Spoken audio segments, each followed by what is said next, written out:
Hi everyone, welcome to Q&A Tuesdays. I am starting a new segment called Q&A Tuesdays, where I will be answering questions from my clients, from people who write to me, and you can comment below any of the questions you have. Every Tuesday, I will be choosing one question that I will be answering. My name is Anne, I'm a wellness coach and a makeup artist, and I will be answering any questions regarding health, nutrition, beauty, you name it. So today we have a question from William, 50, from Denver, Colorado, and he writes, "Hi Anne, despite my best efforts to maintain a healthy work-life balance, I find myself frequently struggling to manage my professional commitments alongside personal time and wellness activities. I often work late into the evenings, which leaves little time for relaxation or self-care. What are some practical tips for achieving a more effective balance between my career demands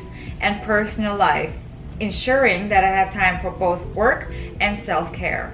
Oh my goodness, what a great question. I feel this so much. So many of my clients have this very issue, and I work with my clients to find time to do all the things that are important to them all the time. First of all, I'll definitely ask William to break down his days for me, because oftentimes the top thing I notice is that people often say they don't have time, but then they'll tell me, I come home so tired, I just watch Netflix for a few hours, or we find out that they do scroll on their phone for hours a day without realizing that.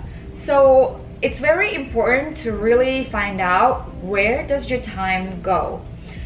But if it's like William says, a lot of his hours, really the majority of his hours, go to work, and because of that he doesn't really have time to do anything else, I would really also ask, does he enjoy his work? This is such an important part, because if he hates his job, then I would work with William to find out what other things he could be doing. Because let's face it, sometimes we spend hours and hours on a job that we hate because we think it's prestigious, because of the status, because of the money. But if you truly really do love your work, it's definitely a completely different ball game. What I'm trying to say is I don't have enough information, but from what I have, I'm going to answer this as well as I can. I would also ask William about his schedule. So what time does he wake up?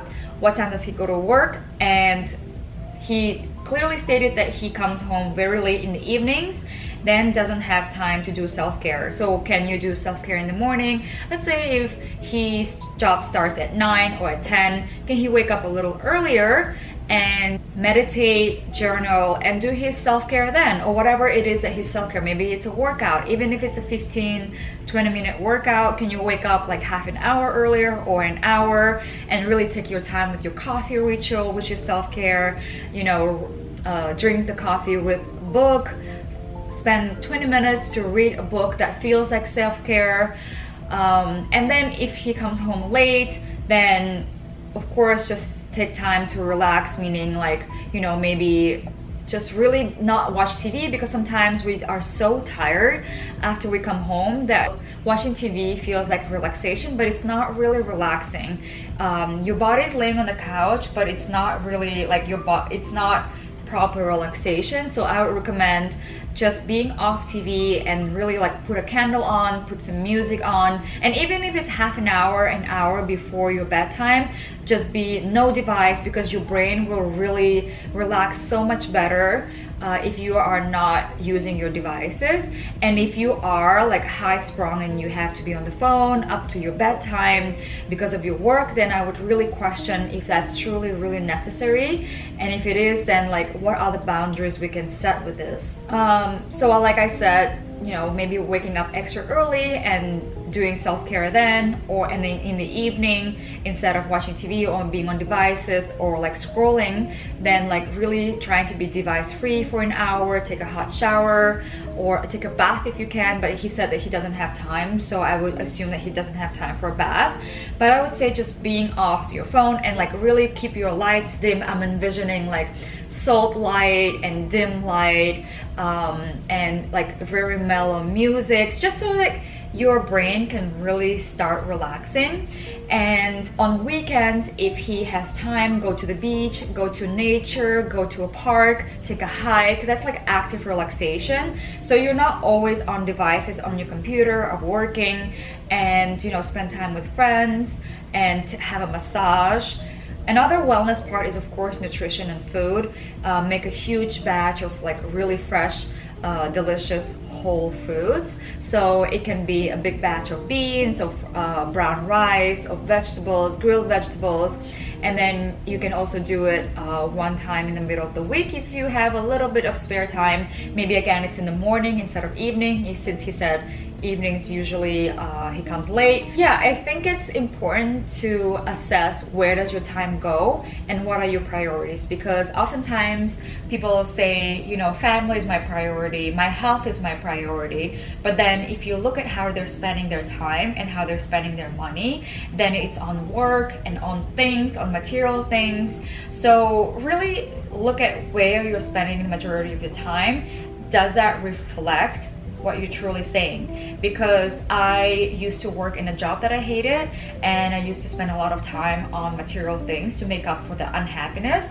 But then when I found out that concept that you need to assess where you're spending your time and your money, because that ultimately shows your true values instead of what you're saying, then I was like, oh my goodness, majority of my money goes into things. Majority of my time goes into the job that I don't like. So I can't really say that my happiness is my priority. I can't say that traveling was my priority at the time. Or I can't say that relationships were my priority, because they weren't, because that wasn't how I was spending my time. And that wasn't how I was spending my money either.